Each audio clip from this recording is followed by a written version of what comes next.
এটা জাস্ট বেসিকটা বুঝাইলাম। তাহলে আমরা এখন লিখব যে বরকেন্দ্রগামী এক্স এক্স অক্ষের সাপেক্ষে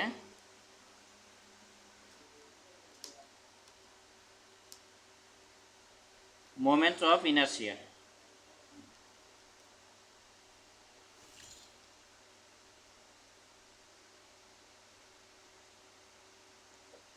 তাহলে মোমেন্ট অফ ইনার্শিয়া কি হবে? I x x. এখন দেখো আই এক্স এক্স এর সূত্র কি? প্রথমে আছে আই এক্স ওয়ান, প্রথমে আছে I x one. I x one বলতে বোঝাচ্ছে যে 1 নাম্বার সেকশনের মোমেন্ট অফ ইনার্শিয়া। এখন দেখো 1 নাম্বার যে সেকশন আছে এটা আয়তাকার সেকশন। তাহলে আয়তাকার সেকশনের ক্ষেত্রে আই এক্স এর মান কি? B d cube by 12। ঠিক আছে? হ্যাঁ। যদি ত্রিভুজ হয় তাহলে এই সূত্র হবে, বৃত্ত হলে এই সূত্র, অর্ধবৃত্ত হলে এই সূত্র। তাহলে 1 নাম্বার সেকশনের ক্ষেত্রে প্রথমে কি আছে? I x. আই এক্স, তাহলে আই এক্স এর সূত্র কি? B d cube by 12। তাহলে যেহেতু 1 নাম্বার সেকশন এই জন্য বি ওয়ান ডি ওয়ান নিলাম। তারপরে সূত্রানুসারে কি? সূত্রানুসারে এ ওয়ান, তাহলে এ ওয়ান নিলাম। তারপরে কি আছে? Y bar minus Y one whole square. তাহলে আমরা লিখবো যে Y bar minus Y one whole square. তাহলে এটা গেল 1 নাম্বার সেকশন। এরপরে আমরা 2 নাম্বার সেকশন নিব। এখন 2 নাম্বার সেকশনের ক্ষেত্রে কি হবে? আই এক্স টু, মানে সব কিছু আগের মতোই। তাহলে 2 নাম্বার যে সেকশনটা আছে এটা তো আয়তাকার সেকশন, তাহলে আই এক্স এর সূত্র কি? আগের মতোই, বিডি কিউব বাই 12। এই জন্য আমরা লিখব যে b two d two cube by 12, মানে 2 নাম্বার সেকশনের জন্য এখানে 2 ইউজ করছি। তাহলে প্লাস কি হবে? প্লাস হবে এ টু, তারপরে ওয়াই বার মাইনাস হলো ওয়াই টু হোল স্কোয়ার। এরপরে হলো 3 নাম্বার সেকশন। তাহলে 3 নাম্বার সেকশনের ক্ষেত্রে আই এক্স এর মান কি? আগের মতোই, বিডি কিউব বাই 12। এই জন্য আমরা লিখব যে b three d three cube by 12। এক কথায় 3 নাম্বার সেকশনের জন্য এখানে 3 নেওয়া হয়েছে। তারপরে সূত্রানুসারে কি? এ থ্রি, তারপরে Y bar minus Y three whole square. এখন এখন একটা প্রশ্ন থেকে যায় এখানে, যখন আমরা এক্স নিতেছি তখন ওয়াই কেন ব্যবহার করা হচ্ছে? এখানে তো নিতেছি এক্স এক্স, কিন্তু ওয়াই কেন ব্যবহার হচ্ছে? আমি একটা কথা তোমাদের বলছিলাম যে যখন রেফারেন্স অক্ষ আমরা হরিজেন্টালি নিব তখন লম্ব দূরত্ব কী হবে? ভার্টিক্যালি। তাহলে এখানে এক্স এক্সটা কি? রেফারেন্স অক্ষ। কার ক্ষেত্রে? মোমেন্ট অফ ইনার্শিয়ার ক্ষেত্রে। এক কথায় এই যে এখানে এক্স এক্সটা কি? রেফারেন্স অক্ষ। কার ক্ষেত্রে? মোমেন্ট অফ ইনার্শিয়ার ক্ষেত্রে। বরকেন্দ্রের ক্ষেত্রে রেফারেন্স একটা, আর মোমেন্ট অফ ইনার্শিয়ার ক্ষেত্রে রেফারেন্স কি? আরেকটা ধরবো আমরা। এখানে মূলত আমরা বরকেন্দ্রের সাপেক্ষে মোমেন্ট অফ ইনার্শিয়া বের করতেছি। তাহলে রেফারেন্স অক্ষ যখন হরিজেন্টাল, লম্ব দূরত্ব কী হবে? ভার্টিক্যাল। একটু আগেই বলছি আমি। এই জন্য এইখানে যখন আমরা এক্স নেই তখন কি? ওয়াই হয়ে যায়। আগের ক্ষেত্রেও দেখো আমরা যখন বরকেন্দ্রের সূত্রই অ্যাপ্লাই করছি, বরকেন্দ্র না, এই যে যখন আমরা রেফারেন্স ধরছি, রেফারেন্স যখন হরিজেন্টাল ধরছি, লম্ব দূরত্ব কি? ভার্টিক্যাল হয়ে যাচ্ছে। মানে রেফারেন্স আমরা যেটাই ধরবো, যেটা বের করব সেটা তার কি? বিপরীতটা হয়ে যাবে। এই হলো বিষয়।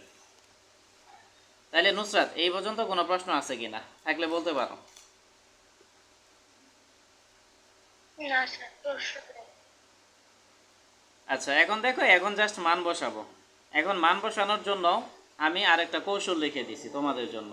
এই যে b one d one, b two d two, এগুলা কষ্ট করে এখান থেকে বের করার দরকার নাই। এগুলা কিন্তু তোমরা আগেই বের করছো বা আগেই লেখছো। এখানে বি ওয়ানের মান কত? 20, আর ডি ওয়ানের মান কত? 4। সব কিছু সাজানো গোছানো আছে। তাইলে বি ওয়ানের মান 20 আর ডি ওয়ানের মান কত? 4 কিউব ডিভাইডেড বাই 12। তারপরে হলো এ ওয়ান, এ ওয়ানের মান আমরা কত পাইছি? 80। তারপরে ওয়াই বারের মান কত? 11.23। ওয়াই বারের মান 11.23 মাইনাস হলো ওয়াই ওয়ানের মান কত পাইছি বলো? ওয়াই ওয়ানের মান 2 পাইছি, তার স্কোয়ার, প্লাস হলো বি টু ডি টু। দেখো বি টু ডি টুর মান আমরা এই যে আগেই লিখছি এখানে 4 আর 16। ওয়াই ওয়ান এর মান 2 কিভাবে পাইলাম? ওই যে উপরে যে ভাগ করছি। হ্যাঁ হ্যাঁ, উপরে আমরা এই যে দেখো y one y two y three এই সব মানই আগে বের করছি। এখানে যা শুধু আমরা মানগুলো বসাচ্ছি, আর কিছু না। ঠিক আছে। তাহলে 12 নিলাম, প্লাস হলো এ টু। তাহলে এ টুর মান আমরা কত পাইছি? আগে 64। এই যে, তাহলে এ টুর মান 64 নিলাম। তারপরে আছে ওয়াই বারের মান আমরা আগেই বের করছি 11.23 মাইনাস হলো ওয়াই টু। এই যে দেখো ওয়াই বারের মান আমরা আগেই বের করছি। তারপরে ওয়াই টুর মান কত? 12। তাহলে 12 নিলাম, তারপরে স্কোয়ার, তারপরে B3D3। তাহলে দেখো এখানে এই যে B3D3 16 আর 4, তাহলে 16 into 4 cube divided by 12 plus হলো A3 মান কত 64,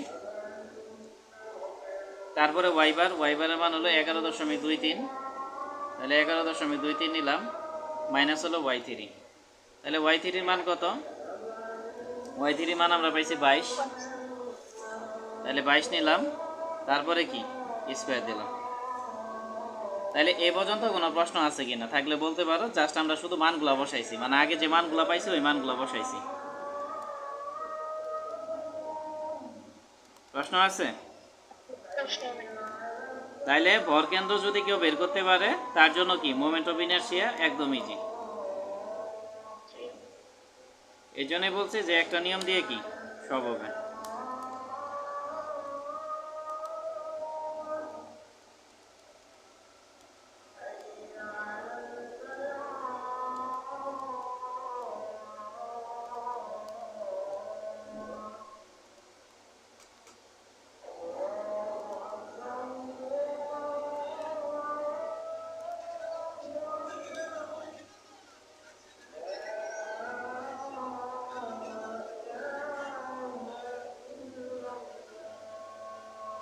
দেখো এত বড় হিসাব ক্যালকুলেটর লোড নিতে পারে না।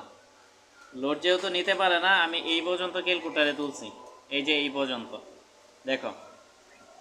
তাহলে এটা ক্যালকুলেটরে তুললাম, তোলার পরে কি ইকুয়াল দিলাম, দেওয়ার পরে আবার প্লাস দিব, প্লাস দেওয়ার পরে এই যে এটা তুলব। এই প্রবলেমটা তুমিও ফেস করতে পারো, এই জন্য বলে দিলাম। তাহলে হিসাব করছি, হিসাব করে কত আছে 15, 8, 3, 4 দশমিক কত 2, 6, আর মোমেন্ট অফ ইনারশিয়ার একক হবে সেন্টিমিটার পাওয়ার 4। যেহেতু এখানে প্রত্যেকটা একক কি সেন্টিমিটার, এই জন্য মোমেন্ট অফ ইনারশিয়ার একক হবে সেন্টিমিটার পাওয়ার 4। তাহলে এই বিষয়টা বুঝাইতে পারছি কিনা? জি স্যার, বুঝতে পারছি স্যার। যখন ক্যালকুলেটরে চাপ দিব না, মানে অ্যানসারটা আসবে, অ্যানসারটা আসার পর আমি প্লাস চাপ দিব, তাহলে এরকম হয়ে যাবে অ্যানসার প্লাস। মানে ক্যালকুলেটর এই পুরাটা নিতে পারবে না, পুরাটার হিসাব ডাইরেক্ট ক্যালকুলেটর একবারে করতে পারবে না। এই জন্য তুমি এই পর্যন্ত ক্যালকুলেটরে তুলবা, তোলার পরে ইকুয়াল দিবা, দেওয়ার পরে আবার প্লাস দিবা, দেওয়ার পরে এটা তুলবা, তোলার পরে আবার ইকুয়াল দিবা, দিলে দেখবা যে এটা চলে আসবে। আচ্ছা, এরপরে আমরা লিখব যে ভরকেন্দ্রগামী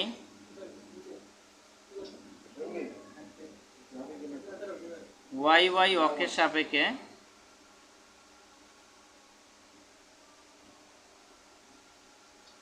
মোমেন্ট অফ ইনারশিয়া।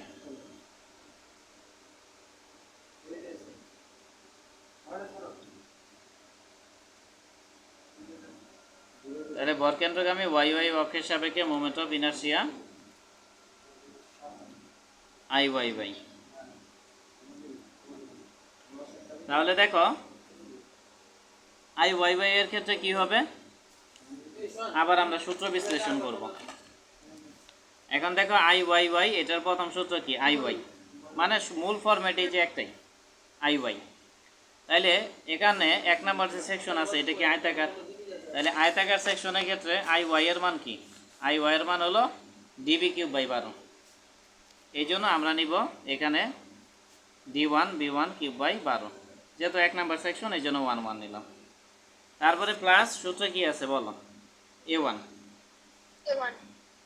তারপরে x bar minus x1 whole square. তাইলে যেহেতু সবগুলাই আয়তাকার সেকশন, একইভাবে আমরা বাকি সূত্রগুলো প্রতিস্থাপন করি। তাহলে D2B2³/12 প্লাস হলো A2 x bar minus x2 whole square, plus হলো তারপরে কি 3 নাম্বার সেকশনের জন্য D3B3³/12 প্লাস হলো A3, তারপরে কি x bar minus x3 whole square.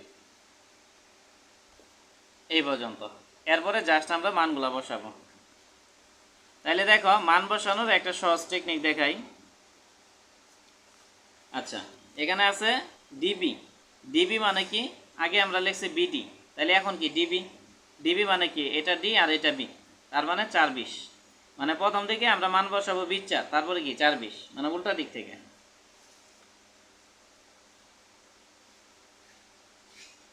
তাহলে 4 × 20 কিউব প্লাস হলো a1, তাহলে a1 এর মান আমরা কত পাইছি 80, তারপরে x বার মাইনাস x1, তাহলে দুইটারই মান 10 স্কোয়ার প্লাস হলো এখানে d2b2 কিউব বাই 12, তাহলে d2b2 এটা কত 16 আর 4, তাহলে 16 × 4 কিউব ডিভাইডেড বাই 12 প্লাস হলো এটুর মান 64, x বার আর x2 এই দুইটার মানে 10 করে পাইছিলাম আমরা। এরপরে দেখো d3b3 কিউব বাই 12, তাহলে d3b3 কত 4 আর 16, তাহলে প্লাস হলো 4 × 16 কিউব বাই 12, যখন 9 এর বেশি ডিজিট হবে অবশ্যই ফার্স্ট ব্র্যাকেট দিয়ে ওই ডিজিটটা কিউব করতে হবে, ঠিক আছে? মানে ডাবল ডিজিট হলে বা ডাবলের বেশি ডিজিট হলে সেটা ব্র্যাকেট দিয়ে আবদ্ধ করে হিসাব করতে হবে। তারপরে কি ছিল x bar minus x3 whole square, তাহলে x বারের মান 10 মাইনাস x3 এর মানও 10 স্কয়ার দিলাম। তাহলে নুসরাত এই পর্যন্ত বুঝাইতে পারছি কিনা?